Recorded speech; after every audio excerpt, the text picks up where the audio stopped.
Mr. Riley, could you tell us your opinion as to why you think that these materials should be produced?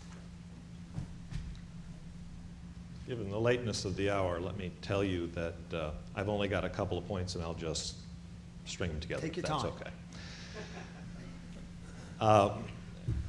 Perry characteristically made this whole bankruptcy world thing sound pretty comfortable. It was almost soothing, wasn't it?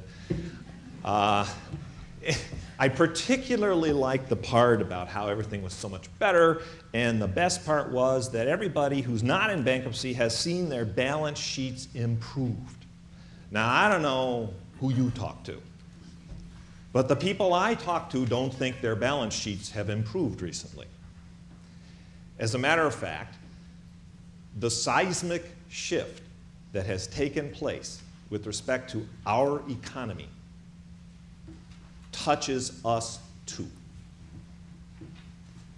And it is plain that as much as asbestos litigation has attempted to live in its own world for a very long time, the fact of the matter is it can't and it won't.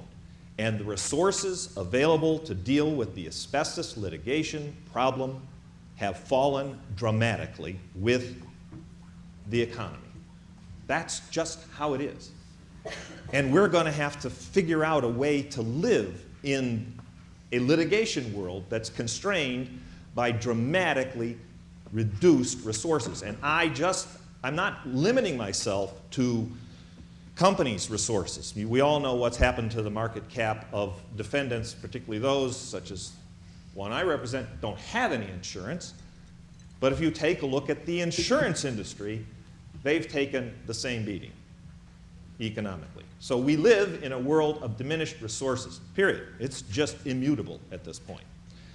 Now, there are three issues that I would respectfully raise about this soothing picture about bankruptcy that you ought to care about. Number one, this description of how everybody gets together, all the interested parties, and they work everything out, and they come up with these TDPs. Let me tell you who's not there when all these discussions take place. The non-bankrupt co-defendants. There's a representative for everybody but us. And so when Perry refers to all the claimants being at the table and discussing these things, there's one group of claimants, those who have cross-claims, contribution claims, indemnification claims against the bankrupt entity that are not present.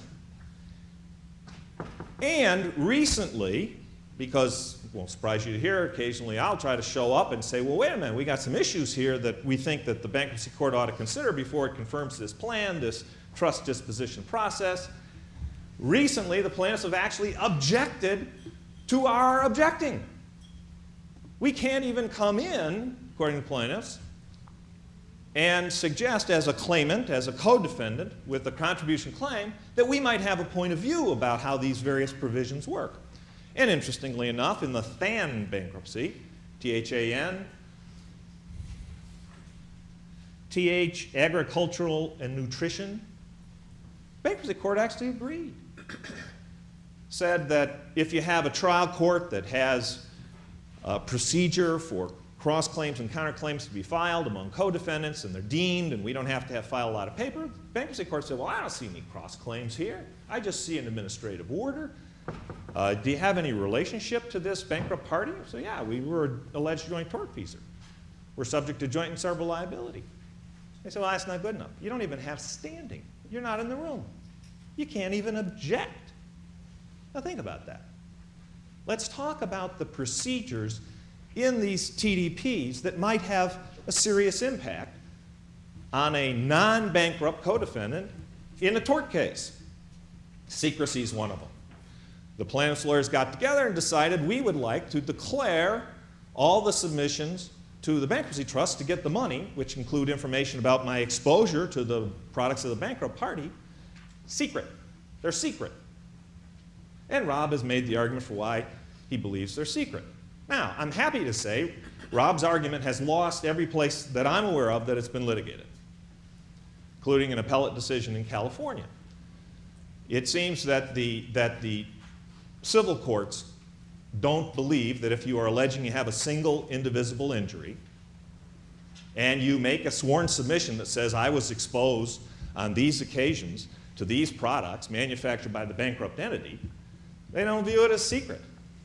It's a sworn statement about a factual matter.